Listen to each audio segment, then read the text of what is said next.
ഇപ്പോൾ ഈ ഹെയർ ട്രാൻസ്പ്ലാന്റേഷനിൽ തന്നെ ഒരുപാട് ഇന്നോവേഷൻസ് നടക്കുന്നുണ്ട്. എന്തൊക്കെ കാര്യങ്ങളാണ് പുതിയതായിട്ട് ഇനി ആൾക്കാർ അറിഞ്ഞിരിക്കണം എന്ന് ഡോക്ടറിന് തോന്നുന്നുള്ളത്? ഇപ്പം ന്യൂവർ ടെക്നീക്സ് ഓഫ് സർജറി വന്നിട്ടുണ്ട്. ലോങ് ഹെയർ ട്രാൻസ്പ്ലാന്റ് എന്നാണ് നമ്മൾ പറയുന്നത്. അപ്പം നേരത്തെ എല്ലാവരും ഷേവ് ചെയ്ത് ട്രിം ചെയ്തിട്ടാണ് സർജറി ചെയ്യുന്നത്. നമ്മുടെ ഉള്ള മെഷീൻസിന് ട്രിം ആയിട്ടുള്ള ഹെയർ ഫോളിക്കിളെ എടുക്കാൻ പറ്റുള്ളൂ. അപ്പോൾ ലേറ്റസ്റ്റ് ഇന്നോവേഷൻ എന്ന് പറഞ്ഞാൽ ടെക്നോളജി വന്നിട്ടുണ്ട് വേറെ നമുക്ക് ഇൻടാക്റ്റ് ആയിട്ട് ബാക്കിൽ നിന്നുള്ള ഫോളിക്കിൾ എടുത്ത് മാറ്റാം. അപ്പോൾ ഇവിടെ നിന്ന് എടുക്കുന്ന ഹെയർ ഫോളിക്കിൾ അതുപോലെ ലെങ്ത്തിൽ വെക്കാം. അപ്പൊ മുടി ട്രിം അടിക്കണ്ട. അപ്പൊ ആർക്കും പിടികിട്ടത്തില്ല സർജറി ചെയ്തത്. അപ്പൊ ഒത്തിരി ആൾക്കാർ എസ്പെഷ്യലി മീഡിയയിലുള്ള ആൾക്കാർ ഇപ്പൊ അങ്ങനത്തെ പ്രൊസീജിയേഴ്സ് ആണ് പ്രിഫർ ചെയ്യുന്നത്. സോ ലോങ് ഹെയർ ട്രാൻസ്പ്ലാന്റ് ട്രെൻഡായി. റോബോട്ടിക് ഹെയർ ട്രാൻസ്പ്ലാന്റ് ഇന്നോവേഷൻ ചെയ്തുകൊണ്ടിരിക്കുന്നതേ ഉള്ളൂ. ഇതുവരെ അത് ഹ്യൂമൻ സ്പീഡിന്റെ അത്ര എത്തിയിട്ടില്ല. ആൻഡ് ഓൾസോ ഹ്യൂമൻ ഹാൻഡിന്റെ ആക്യുറസി എത്തിയിട്ടില്ല. സോ അത് may be in the next 10 years ഇത് റോബോട്ട്സിലേക്ക് മാറാൻ ചാൻസ് ഉണ്ട്. അടിപൊളി. ആൻഡ് ഇപ്പോൾ ഹെയർ മാത്രമല്ല ബിയേർഡും കുറെ ആൾക്കാർ ഇപ്പോൾ കുറച്ചൊക്കെ അവർ അതിൽ കുറച്ച് മിനുക്കുപണികളൊക്കെ ചെയ്യുന്നുണ്ട്. അതും ഈ പറഞ്ഞ പോലെ ഈ സെയിം ഹെയർ തന്നെയാണോ നമ്മൾ യൂസ് ചെയ്യുന്നത്? നമ്മൾ ബാക്കിലെ ഹെയർ എടുക്കാറുണ്ട്. പക്ഷെ ഓഫ് കോഴ്സ് ബിയർഡിന്റെ ഹെയർ ഫോളിക്കിളിന്റെ ഡെൻസിറ്റി ഈ ബാക്കിലെ മുടിയുടെ ഡെൻസിറ്റിയും എല്ലാം വ്യത്യാസമായിരിക്കും.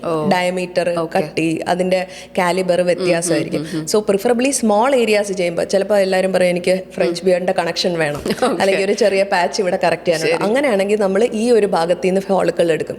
ബിയർഡിന്റെ ഫോളിക്കിൾ എടുത്ത് തന്നെ ബിയർഡിലേക്ക് മാറ്റും. ബിക്കോസ് ഇതിനെ ഷാഡോ ഏരിയ ഓഫ് ബിയർഡ് എന്നാണ് പറയുന്നത്. അപ്പൊ നേരെ കാണുമ്പോൾ ഇവിടെ നിന്ന് ഇച്ചിരി ഞങ്ങൾ ഫോളിക്കിൾ എടുത്താൽ മനസ്സിലാവില്ല. എന്നിട്ട് ഒരു കണക്ഷൻ അങ്ങനെ ഉണ്ടാക്കും. ശരി ശരി. ഇപ്പൊ നമ്മളുടെ ഒരു നാട്ടിലൊരു പ്രശ്നം എന്ന് വെച്ചാൽ എവറി നൂക്ക് ആൻഡ് കോർണർ നമുക്കൊരു ഹെയർ ട്രാൻസ്പ്ലാന്റേഷന്റെ ചെറിയ ചെറിയ ക്ലിനിക്കുകൾ നമുക്ക് കാണാൻ പറ്റും. വിച്ച് ഇസ് നോട്ട് മെഡിക്കലി അത്ര അപ്രൂവ്ഡ് ആയിട്ടുള്ള സാധനങ്ങളാവണമെന്നില്ല.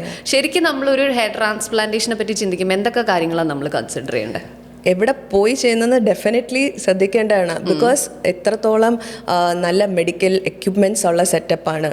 അനസ്തീഷ്യ അല്ലെങ്കിൽ സ്റ്റെറിലൈസേഷൻ എത്രത്തോളം നന്നായിട്ട് കൊടുക്കാൻ പറ്റുന്ന അല്ലെങ്കിൽ കോംപ്ലിക്കേഷൻ ഹാൻഡിൽ ചെയ്യാൻ പറ്റുന്ന സെറ്റപ്പ് ആണോ എന്ന് നോക്കിയിട്ട് വേണം പോകാൻ. ബിക്കോസ് ആൾക്കാർ എത്ര ഡിസ്കൗണ്ട് ഉണ്ടെന്നേ നോക്കുകയുള്ളൂ ഇക്കാലത്ത്. രണ്ടാമത്തെ ആരാണ് സർജറി ചെയ്യുന്ന ഡോക്ടർ, എന്താണ് ഡോക്ടറിന്റെ ക്വാളിഫിക്കേഷൻസ്, എക്സ്പീരിയൻസ്, ഇതെല്ലാം നോക്കണം. കാരണം വെച്ചാൽ ഓൺലി അപ്രൂവൽ കൊടുത്തിരിക്കുന്ന ഡെർമറ്റോളജിസ്റ്റും പ്ലാസ്റ്റിക് സർജൻസിനെ ചെയ്യാൻ പറ്റുള്ളൂ എന്നാണ്. പക്ഷെ ഈ ക്ലിനിക്സിൽ അങ്ങനെ ക്വാളിഫൈഡ് ഡിഗ്രി ചെക്ക് ചെയ്യണം. ഡോക്ടേഴ്സിന്റെ എക്സ്പീരിയൻസ് മാത്രമല്ല ഡിഗ്രിയും ചെക്ക് ചെയ്യണം. പിന്നെ കൂടെയുള്ള ടീം. ഓക്കെ, സോ എല്ലാവരും ഹെയർ ട്രാൻസ്പ്ലാന്റ് ടീമിന്റെ ഭാഗമാവാൻ പറ്റൂലല്ലോ.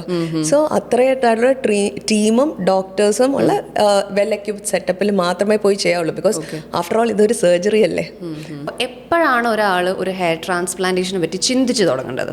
അത് ആദ്യമേ തന്നെ ഹെയർ തിന്നിങ് ഉള്ളപ്പോൾ ഒരു ഡോക്ടറിനെ കാണുന്നതാണ് എപ്പോഴും നല്ലത്. പക്ഷെ ഒത്തിരി ഏരിയാസ് എം ടി ആയിട്ടുണ്ടെങ്കിൽ, ലുക്സ് ഒത്തിരി ബാധിച്ചിട്ടുണ്ടെങ്കിൽ, നെറ്റി കയറിയിട്ടുണ്ടെങ്കിൽ ആണ് നമ്മൾ ഒരാൾ കൺസൾട്ട് ചെയ്യാൻ വരുന്നത്. പക്ഷെ അത് നമ്മൾ മൈക്രോസ്കോപ്പിന്റെ അടിയിൽ ചെക്ക് ചെയ്തിട്ടേ പറയുള്ളൂ ആൾ സർജറിയുടെ സ്റ്റേജിൽ എത്തിയിട്ടുണ്ടോ ഇല്ലേന്ന്. കാരണം വെച്ചാൽ ചിലപ്പോൾ നേരെ കാണുമ്പോൾ തോന്നും സർജറി വേണം എന്ന്, പക്ഷെ മൈക്രോസ്കോപ്പിന്റെ അടിയിൽ പിന്നെയും റിക്കവർ ചെയ്യാൻ പറ്റുന്ന തരം ഫോളിക്കിൾസ് കാണും.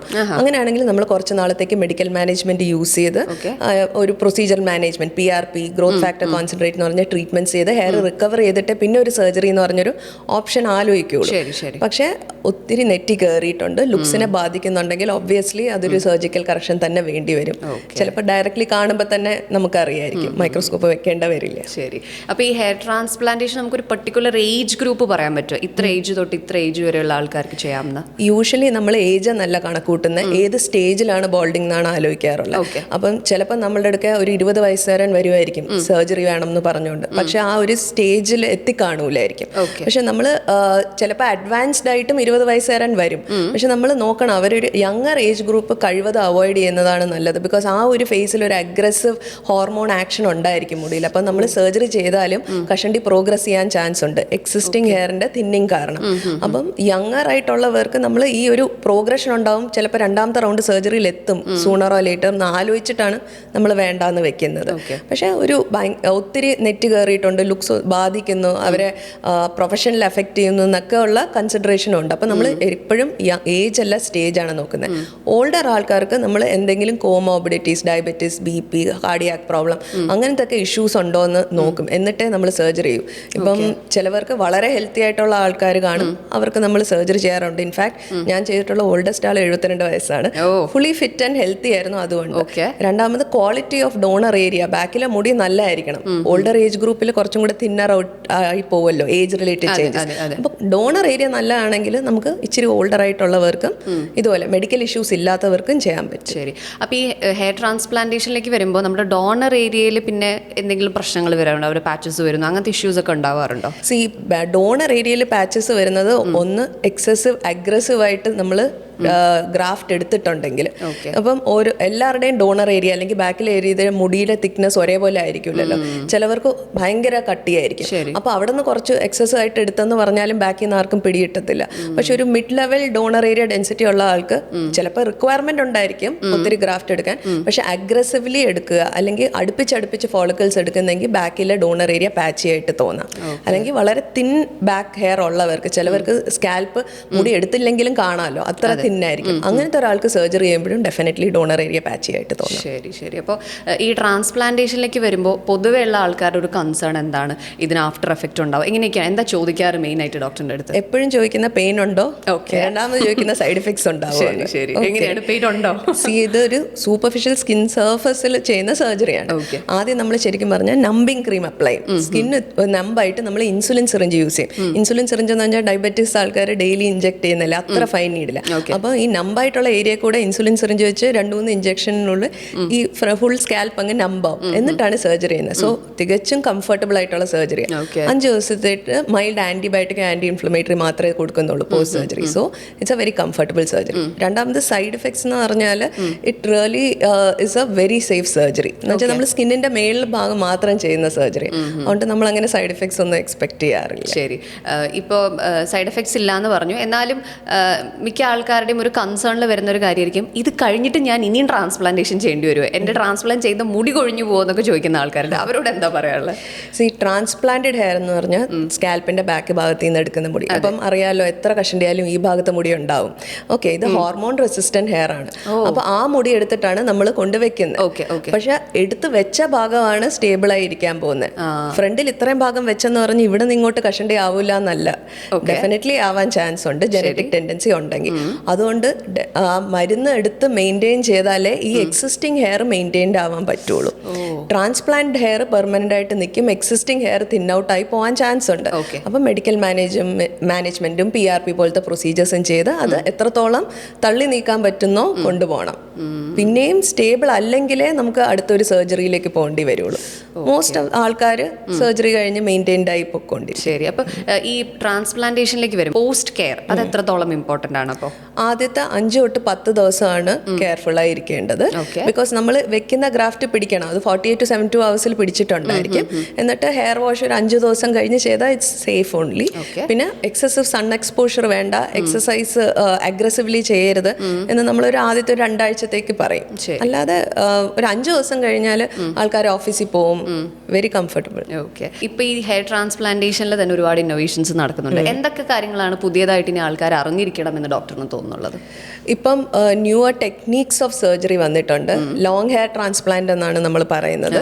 അപ്പം നേരത്തെ എല്ലാവരും ഷേവ് ചെയ്ത് ട്രിം ചെയ്തിട്ടാണ് സർജറി ചെയ്യുന്നത്. നമ്മുടെ ഉള്ള മെഷീൻസിന് ട്രിം ആയിട്ടുള്ള ഹെയർ ഫോളിക്കിളെ എടുക്കാൻ പറ്റുള്ളൂ.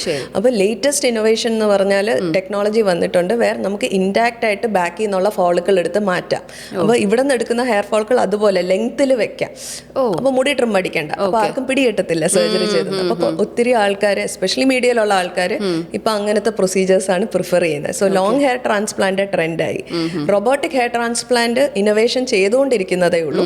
ഇതുവരെ അത് ഹ്യൂമൻ സ്പീഡിന്റെ അത്ര എത്തിയിട്ടില്ല, ആൻഡ് ഓൾസോ ഹ്യൂമൻ ഹാൻഡിന്റെ ആക്യുറസി എത്തിയിട്ടില്ല. സോ അത് may be in the next 10 years ഇത് റോബോട്ട്സിലേക്ക് മാറാൻ ചാൻസ് ഉണ്ട്. അടിപൊളി.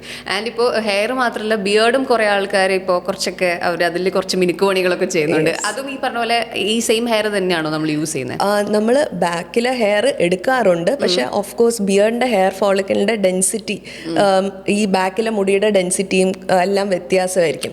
ഡയമീറ്റർ, കട്ടി, അതിന്റെ കാലിബർ വ്യത്യാസമായിരിക്കും. സോ പ്രിഫറബിളി സ്മോൾ ഏരിയാസ് ചെയ്യുമ്പോൾ ചിലപ്പോൾ എല്ലാവരും പറയും എനിക്ക് ഫ്രഞ്ച് ബിയേർഡിന്റെ കണക്ഷൻ വേണം, അല്ലെങ്കിൽ ഒരു ചെറിയ പാച്ച് ഇവിടെ കറക്റ്റ് ചെയ്യാനുണ്ട്. അങ്ങനെയാണെങ്കിൽ നമ്മൾ ഈ ഒരു ഭാഗത്ത് നിന്ന് ഫോളിക്കിൾ എടുക്കും, ബിയേർഡിന്റെ ഫോളിക്കിൾ എടുത്ത് തന്നെ ബിയേർഡിലേക്ക് മാറ്റും. ബിക്കോസ് ബിക്കോസ് ഇതിനെ ഷാഡോ ഏരിയ ഓഫ് ബിയർഡ് എന്നാണ് പറയുന്നത്. അപ്പോൾ നേരെ കാണുമ്പോൾ ഇവിടെ നിന്ന് ഇച്ചിരി ഞങ്ങൾ ഫോളിക്കിൾ എടുത്താൽ മനസ്സിലാവില്ല, എന്നിട്ട് ഒരു കണക്ഷൻ അങ്ങനെ ഉണ്ടാക്കും. ശരി ശരി. ഇപ്പൊ നമ്മളുടെ ഒരു നാട്ടിലൊരു പ്രശ്നം എന്ന് വെച്ചാൽ എവറി നൂക്ക് ആൻഡ് കോർണർ നമുക്കൊരു ഒരു ഹെയർ ട്രാൻസ്പ്ലാന്റേഷന്റെ ചെറിയ ചെറിയ ക്ലിനിക്കുകൾ നമുക്ക് കാണാൻ പറ്റും, വിച്ച് ഇസ് നോട്ട് മെഡിക്കലി അത്ര അപ്രൂവ്ഡ് ആയിട്ടുള്ള സാധനങ്ങളാവണമെന്നില്ല. ശരിക്കും നമ്മളൊരു ഹെയർ ട്രാൻസ്പ്ലാന്റേഷനെ പറ്റി ചിന്തിക്കുമ്പോൾ എന്തൊക്കെ കാര്യങ്ങളാണ് നമ്മൾ കൺസിഡർ ചെയ്യേണ്ടത്? എവിടെ പോയി ചെയ്യുന്നത് ഡെഫിനറ്റ്ലി ശ്രദ്ധിക്കേണ്ടതാണ്. ബിക്കോസ് എത്രത്തോളം നല്ല മെഡിക്കൽ എക്യുപ്മെന്റ്സ് ഉള്ള സെറ്റപ്പാണ്, അനസ്തീഷ്യ അല്ലെങ്കിൽ സ്റ്റെറിലൈസേഷൻ എത്രത്തോളം നന്നായിട്ട് കൊടുക്കാൻ പറ്റുന്ന അല്ലെങ്കിൽ കോംപ്ലിക്കേഷൻ ഹാൻഡിൽ ചെയ്യാൻ പറ്റുന്ന സെറ്റപ്പ് ആണോ എന്ന് നോക്കിയിട്ട് വേണം പോകാൻ. ബിക്കോസ് ആൾക്കാർ എത്ര ഡിസ്കൗണ്ട് ഉണ്ടെന്നേ നോക്കുകയുള്ളൂ ഇക്കാലത്ത്. രണ്ടാമത്തെ, ആരാണ് സർജറി ചെയ്യുന്ന ഡോക്ടർ, എന്താണ് ഡോക്ടറിന്റെ ക്വാളിഫിക്കേഷൻസ്, എക്സ്പീരിയൻസ്, ഇതെല്ലാം നോക്കണം. കാരണം വെച്ചാൽ ഓൺലി അപ്രൂവൽ കൊടുത്തിരിക്കുന്ന ഡെർമറ്റോളജിസ്റ്റും പ്ലാസ്റ്റിക് സർജൻസിനെ ചെയ്യാൻ പറ്റുള്ളൂ എന്നാണ്. പക്ഷേ ഈ ക്ലിനിക്സിൽ അങ്ങനെ ക്വാളിഫൈഡ് ഡിഗ്രി ചെക്ക് ചെയ്യണം ഡോക്ടേഴ്സിന്റെ. എക്സ്പീരിയൻസ് മാത്രമല്ല ഡിഗ്രിയും ചെക്ക് ചെയ്യണം. പിന്നെ കൂടെ ഉള്ള ടീം. ഓക്കെ, സോ എല്ലാവരും ഹെയർ ട്രാൻസ്പ്ലാന്റ് ടീമിന്റെ ഭാഗമാവാൻ പറ്റൂലല്ലോ. സോ അത്രയായിട്ടുള്ള ടീമും ഡോക്ടേഴ്സും ഉള്ള വെൽ എക്യുപ്ഡ് സെറ്റപ്പിൽ മാത്രമേ പോയി ചെയ്യാവുള്ളൂ. ബിക്കോസ് ആഫ്റ്റർ ഓൾ ഇതൊരു സർജറി അല്ലേ. Okay, safety is very important. ഇപ്പം നമ്മൾ അങ്ങനെ അല്ലാത്തൊരു ഒരു ട്രീറ്റ്മെന്റ് നമ്മൾ എടുത്തു, നമ്മൾ ഒരു ഒത്തൻറ്റിക്കേഷൻ ഒന്നും നമ്മൾ ചെയ്യാതെ നമ്മൾ ചെയ്യുന്ന ഒരു സാധനത്തിൽ എന്തൊക്കെയാണ് പോസിബിൾ ആയിട്ട് വരാൻ പോകുന്ന side effects?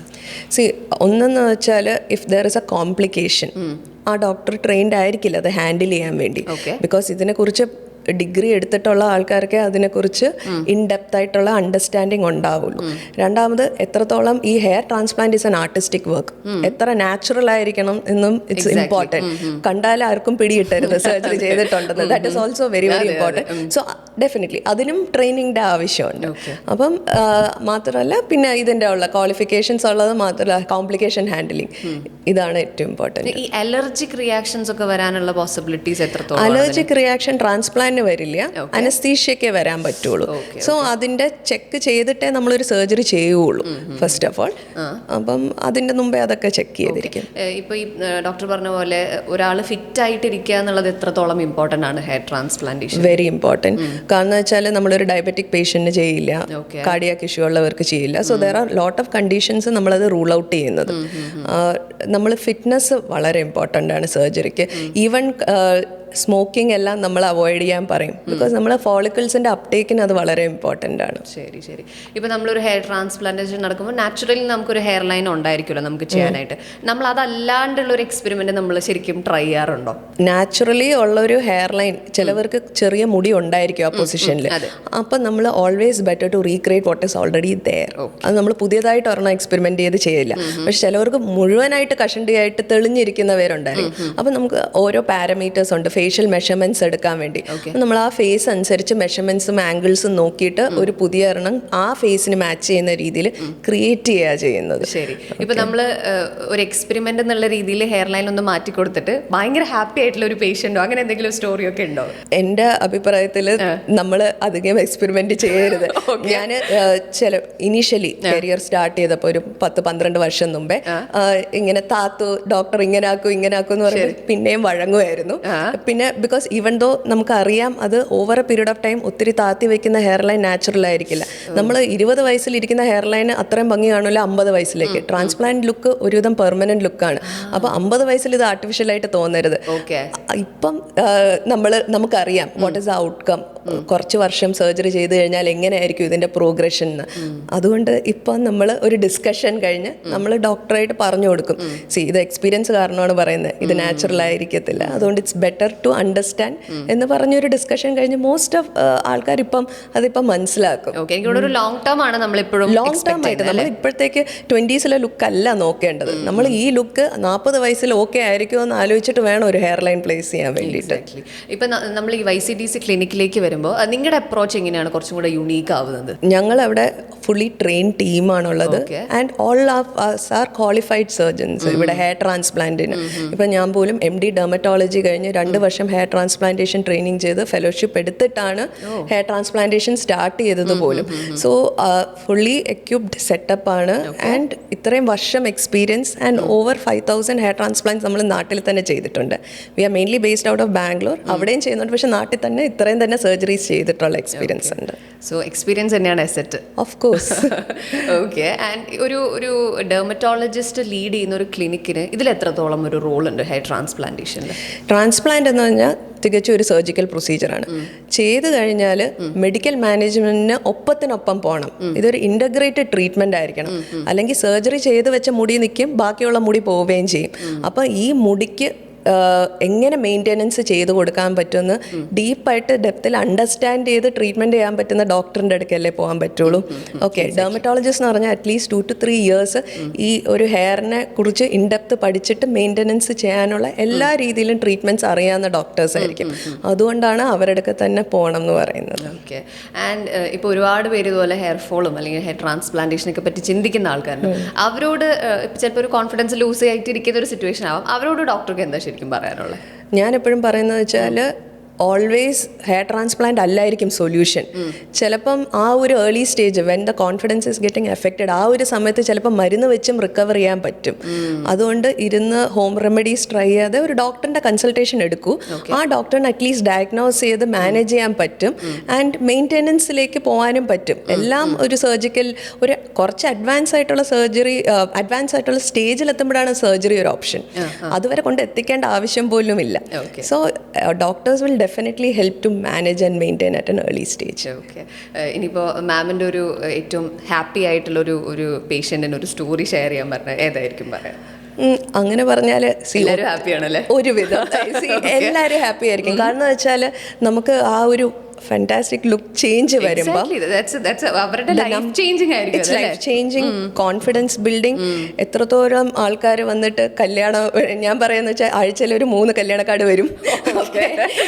Because lot of people ആ ഒരു സമയമാകുമ്പോഴാണ് ആലോചിച്ച് തുടങ്ങുമ്പോഴൊക്കെയാണ് ആ സമയത്ത് വന്ന് കറക്ഷൻ ചെയ്യുന്നത്. മാത്രമല്ല people in the 40s 50s mid age എത്തുമ്പം അവരുടെ കരിയറിൽ they have a front facing executive job. അപ്പം ദേ ഫീൽ കോൺഫിഡൻസ് ഈ മാർക്കറ്റിംഗ് സെയിൽസ് അത് അങ്ങനെയൊക്കെ വന്ന് തിരിച്ച് പറയുമ്പോൾ ഡെഫിനറ്റ്ലി യുനോ ഞാൻ ഒരാളെ കുറിച്ച് മാത്രം പറയില്ല, ഒത്തിരി പേര് ഡെഫിനറ്റ്ലി. പുള്ളിയുടെ ഒരു എക്സ്പീരിയൻസ് ഒന്ന് ഷെയർ ചെയ്യാൻ പറ്റും? So he was somebody who was concerned ലുക്സിനെ കുറിച്ച്. ചിലവർ പറയും 50 വയസ്സായില്ല ഇനി എന്താണെന്ന്. അങ്ങനത്തെ ആളല്ലായിരുന്നു. He was somebody who had undergone bariatric surgery also. ഇച്ചിരി വെയിറ്റ് ലോസ് ചെയ്യാൻ.